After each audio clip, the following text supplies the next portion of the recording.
Hello everyone, स्वागत है आपका पीजे की पाठशाला में। हम कर रहे हैं coordinate geometry class 10th maths exercise 7.2 और इसका जो टॉपिक है हमारे पास वो है सेक्शन फार्मूला। ठीक है, अब सेक्शन फार्मूला की जो इंट्रोडक्शन है और जो फर्स्ट क्वेश्चन है हमने इससे पहले की वीडियो में किया है, तो ये वीडियो देखने से पहले तुम लोग वो वीडियो देख लो ताकि तुम्हें ये अच्छे से समझ में आए। ठीक है, अब ये जो कॉन्सेप्ट है उससे थोड़ा सा आगे की तरफ ले जाता है सेक्शन फार्मूला ही, बट थोड़ी सी हल्की सी वेरिएशन है, उसका एक्सटेंडेड वर्जन है अपने पास। ठीक है, क्या है इस कॉन्सेप्ट में वही चीज़ लगेगी, बट थोड़ा सा आपको लॉजिकली सोचना पड़ेगा, इसके अंदर दिमाग लगाना पड़ेगा, फिर ये क्वेश्चन होगा। कॉन्सेप्ट वही है, कह रहा find the coordinates of the point of trisection of A line segment. आपने कोऑर्डिनेट्स निकालने हैं point of trisection of A line segment.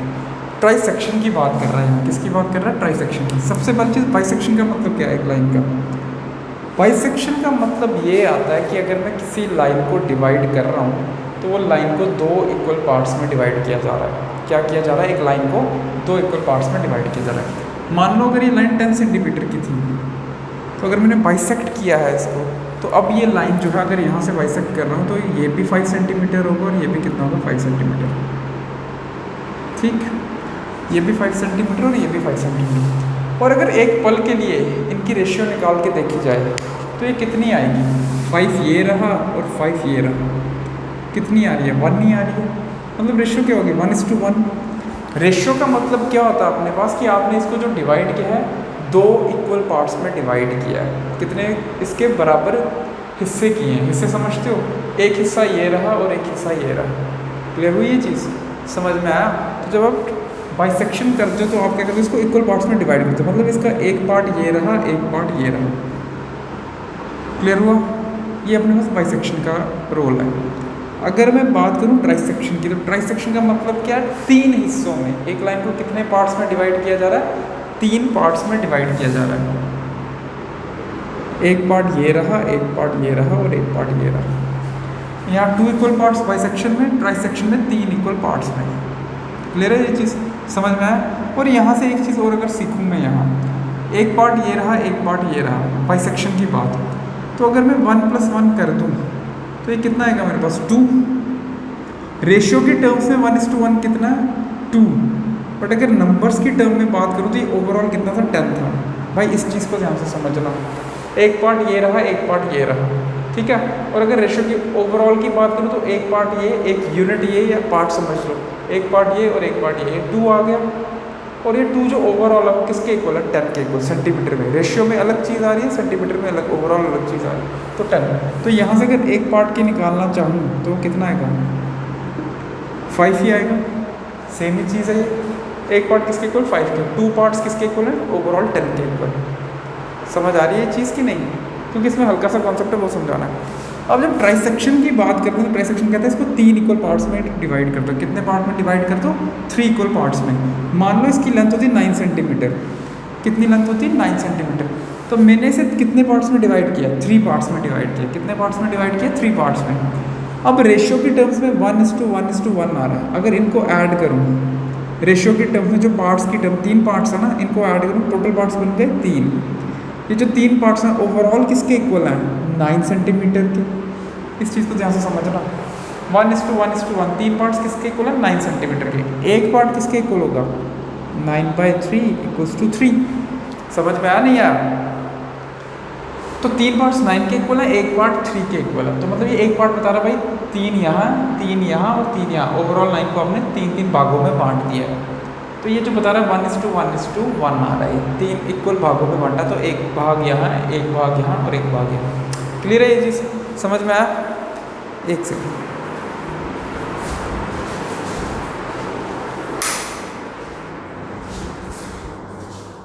अब देखो नेक्स्ट क्या कहानी अपने पास। अब ये तो हमने कर दिया, ठीक है, बट हमने जो अब यहाँ पे जो हमने चीज़ सीखी है वो सीखी है, हमने क्या सीखी है? बाइसेक्शन। बाइसेक्शन या हम क्या? Section formula. मतलब एक लाइन को 2 ही पार्ट्स में डिवाइड कर सकते हैं। हमारा जो फार्मूला एप्लीकेबल है, जो हमने फार्मूला पीछे सीखा था, x = mx1 + nx2 upon mx2 है, mx2 + nx1 अपॉन m+n। ये जो फार्मूला सीखे वो एप्लीकेबल है तब जब आप इसको 2 पार्ट्स में डिवाइड करते हो। कितने पार्ट्स में डिवाइड करते हो? 2 पार्ट्स में। पर ट्राइसेक्शन में तो हमें कंफ्यूज कर दिया, इसमें कितने पार्ट्स देती है, 3 पार्ट दे दिए। कितने पार्ट देती है, 3 पार्ट। मान के चलो ये ए है, ये बी है, ट्रांसैक्शन में 3 पार्ट्स की बात कर रहा है। अब फिर कैसे करेंगे भाई, ये रहा ये रहा, अब तो एम एन पी क्यू कुछ भी ले लो, अब तो 3 पार्ट्स के लिए फॉर्मूला चाहिए। फिर वो कैसे करेंगे सॉल्व, हमें तो 2 पार्ट्स के लिए आता है। जब आपने बराबर लाइन को इक्वल पार्ट, इक्वल भी नहीं मतलब उसको कुछ सेक्शंस में डिवाइड किया किसी रेशियो में। अब यहाँ पे तो भाई दिक्कत आ गई। फिर हम क्या करते हैं, यहाँ पर हम क्या करते हैं, अगर ये 1 1 1 है ना तो हम मानते हैं भाई थोड़ी देर के लिए इसे भूल जाओ, एक पार्ट यहाँ था एक पार्ट यहाँ था, ये जो पॉइंट था इसे भूल जाते हैं। कोऑर्डिनेट्स निकालने जैसे x और y, तो हम इसके कोऑर्डिनेट्स पहले निकाल लेते हैं भाई।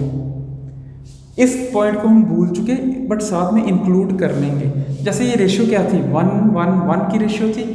अगर मैं इसे भूल जाऊँ और मान लूँ ये पूरी एक ही लाइन है, तो ये रेशियो ओवरऑल रेशियो कितनी हो जाएगी, 1 + 1 कितना, 2। और यहाँ से कितना बचा, एक पार्ट। यहाँ एक पार्ट ये था, एक पार्ट ये था, दोनों को मिला दिया, 2 पार्ट हो गए अपने पास ओवरऑल। और यहाँ एक पार्ट है। अब मैंने क्या किया, क्योंकि मुझे सेक्शन फॉर्मूला पता, तो मैंने कह दिया भाई ये एक पूरी लाइन है जहाँ पे ये पॉइंट कट कर रहा है और इसके कोऑर्डिनेट्स निकालने हैं, पहले ये कर लेंगे। ठीक, फिर दूसरी बार क्या करेंगे, पहले इस पॉइंट के ऐसे कोऑर्डिनेट्स आ जाएंगे, फिर यहाँ पे जो था उसे वापस लाएंगे। भाई पी तुम यहीं थे, तुम कहाँ जा रहे हो, यहीं पी था। तो हम क्या करेंगे, फिर इसे भूल जाएंगे क्योंकि 1:1 है, तो हम बोलेंगे भाई ये पूरी लाइन अब एक है और ये अलग है। अब ये जब 1 था, 1 ये ओवरऑल हो गया 2, और ये कितना हो जाएगा, 1 हो जाएगा। समझ में आया? तो अब m और n की रेशियो क्या आ गई, 1:2। पहले क्या आई थी, 2:1। तो अभी पूरी ज़्यादा डिटेल में नहीं बताऊंगा, फिर कंफ्यूज हो जाता है इंसान। तो अभी के लिए हमने पॉइंट Q को मान लिया, यहाँ 1:1 रेशियो थी, इन दोनों को हमने ज्वाइन कर लिया, तो हमने रेशियो क्या बना दी, यहाँ 2:1 बना दी। कितनी रेशियो, जब भी ट्रांसैक्शन का केस आएगा आपने इसी तरह से पॉइंट्स के कोऑर्डिनेट्स निकालने हैं। ये कितने आ गए, 2 आ गए, ये कितना आ गया, 1 आ गया। तो मतलब अगर इसकी बात करूँ, मेरा m किसके इक्वल है, m है 2 के इक्वल, और n किसके इक्वल है, n है 1 के इक्वल। क्लियर है ये चीज़, m 2 के इक्वल, n कितने के इक्वल, 1 के इक्वल। मुझे कोऑर्डिनेट्स निकालने किस पॉइंट के, Q के, x और y निकालने, किस पॉइंट के निकालने, Q के। वो क्या है, x और y, ये कोऑर्डिनेट्स निकालने। कैसे निकालते हैं, एक पॉइंट जब एक लाइन को कट करता है m:n की रेशियो में, तो x कोऑर्डिनेट कैसे निकलता है भाई, वो हमें पता है। x के लिए फॉर्मूला क्या है, x = mx2 + nx1/m+n, यही है। अब बात करें a और b कितना, तो पहले इसके कोऑर्डिनेट्स लिख लो। a के कोऑर्डिनेट क्या मेरे पास, a के कोऑर्डिनेट से इसे हम भूल जाते हैं थोड़ी देर के लिए। a के कोऑर्डिनेट्स क्या थे, 4 और -1, और b के कोऑर्डिनेट्स क्या थे, -2 और -3। ठीक है, यहाँ जो भी सबसे बुला दिया वो एक एक पार्ट में, तो ओवरऑल 2 बना दिया। अब इसके कोऑर्डिनेट्स निकाल लें, तो भाई कोऑर्डिनेट्स कैसे आएंगे मेरे पास, m की वैल्यू पुट करो। m कितना भाई मेरे पास, m है 2 × x2 कितना मेरे पास भाई, x2 के बाद ये x1 ये y1 ये x2 ये y2, x2 कितना है, -2 प्लस nx1, n कितना मेरे पास 1, और x1 कितना, x1 रहा 4, ठीक, अपॉन m+n, m कितना 2 और वो कितना है n1, तो ये आ गया -4 + 4 अपॉन कितना आ गया अपने पास 3। तो x की अगर मैं बात करूं तो x के कोऑर्डिनेट क्या आ रहे हैं मेरे पास, माइनस प्लस, ये आ गया 0/3, तो x की वैल्यू कितनी आ गई, 0 आ गई। ठीक, x की वैल्यू हमारे पास कितनी आ रही है, सॉरी x की वैल्यू कितनी आ रही है अपने पास, 0। ये मैंने निकाल लिया इसका x का कोऑर्डिनेट। इसी तरह से हम क्या कर सकते हैं, इसका y का कोऑर्डिनेट भी निकाल सकते हैं। y का कोऑर्डिनेट कैसे आएगा, x को भूल जाते हैं पहले, अब x की इसका स्क्रीनशॉट ले लो या नोट कर लो, ऐसे ही निकालते हैं y का कोऑर्डिनेट। पहले ये निकालेंगे, फिर उसको भी वापस लाएंगे, फिर उसके कोऑर्डिनेट्स भी निकालेंगे। इसका स्क्रीनशॉट ले लो जल्दी से।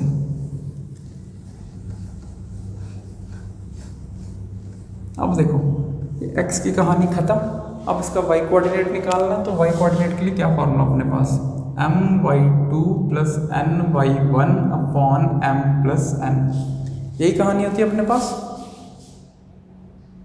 ठीक है, अब देखो भाई फिर कैसे करेंगे, y को यहाँ लिखो, m कितना है, m है 2, y2 कितना, y2 है -3 प्लस n, n कितना मेरे पास भाई, n है 1, और y1 कितना मेरे पास, y1 है माइनस का 1 अपॉन में m प्लस n है, m प्लस n 2 प्लस 1 3, तो ये आ गया -6 ये रहा, -1 ये रहा अपॉन 3, तो ये कितना आ गया -7/3। तो y की वैल्यू मेरे पास कितनी आ रही है, y की वैल्यू आ रही है -7/3। तो इसके x कोऑर्डिनेट की वैल्यू थी 0 और y की वैल्यू है -7/3। आई होप इतना समझ में आया होगा, इसको जल्द से नोट करो। अब चलते हैं q कोऑर्डिनेट निकाल चुके हम। अब यहाँ पे भाई हमारे पास एक p कोऑर्डिनेट था जिसे हमने तोड़कर 2 बनाया। अब उसकी तरफ वापस जाएंगे, उसके कोऑर्डिनेट्स निकालेंगे और समझते हैं कैसे निकालना है उसके कोऑर्डिनेट्स। इसका स्क्रीनशॉट ले लो।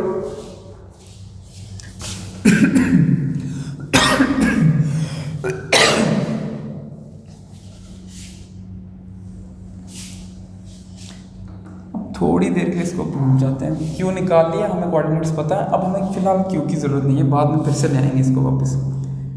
यहाँ अपने पास क्या था, पी था भाई, जैसे हमने यहाँ से हटा दिया था, पी था और ये रेशो अब क्यू, और यहाँ मान लो फिलहाल के लिए क्यू था और रेशो क्या थी 1 1 1, यही रेशो थी। क्यू के कोऑर्डिनेट्स निकाल के हमने रख दिए 0 और -7/3, फिलहाल के लिए ये याद रखो।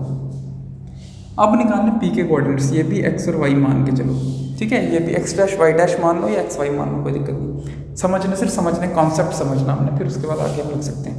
x आप 10th में उतना तो लिख सकते हो, x डैश y डैश मान लो या x y, ठीक है। अब इसको कैसे करेंगे, तो अब फिर क्योंकि सेकंड जो फॉर्मूला है वो तो 2 ही पार्ट्स में हम डिवाइड करके कर सकते हैं सेक्शन फॉर्मूला। तो भाई इसको 2 पार्ट्स में डिवाइड करना, इसको हटाओ, इसको हटाओ, एक पार्ट ये एक पार्ट ये, कुल मिलाकर दोनों कितने पार्ट बन जाएंगे, 2, ठीक है। तो एक पार्ट ये रहा और दूसरा पार्ट ये रहा। अब मेरे पास m की जो वैल्यू आती है 1 आती है और n की जो वैल्यू आती है वो 2 आती है। m आ गया 1 और n आ गया 2। अब करना हमारे लिए आसान है क्योंकि हमने बड़ी ये कर ली पहले भी क्वेश्चन, ठीक है ना। अब पहले x कोऑर्डिनेट निकालना है, तो भाई x के लिए वैल्यू पुट करो, क्या होता है mx2 plus nx1 upon m plus n, ठीक। अब यहाँ से m की वैल्यू 1, x2 ढूंढो जरा कितना है, x2 है -2, प्लस n की वैल्यू कितनी आएगी भाई अपने पास, n है 2, और साथ में x1 कितना आएगा, x1 आ गया मेरे पास 4 अपॉन m प्लस n कितना आएगा मेरे पास 1 + 2, तो ये आ गया 3, तो -2 ये रहा और 8 ये रहा अपॉन 3 ये रहा, ये कितना आ गया 5/3। तो x की वैल्यू कितनी आ गई मेरे पास 5/3, ठीक है। तो x कितना आ रहा है मेरे पास 5/3 आ रहा है, ये x का कोऑर्डिनेट। ऐसे ही अब हमने क्या करना, y का कोऑर्डिनेट निकालना है। तो मैं समझता हूँ कि तुम लोग एक बार कोशिश करोगे और y का कोऑर्डिनेट निकाल के दिखाओगे, ठीक है। तो अगर वीडियो समझ में आई है तो इसको लाइक कर लो, चैनल को सब्सक्राइब कर लो। Thank you so much.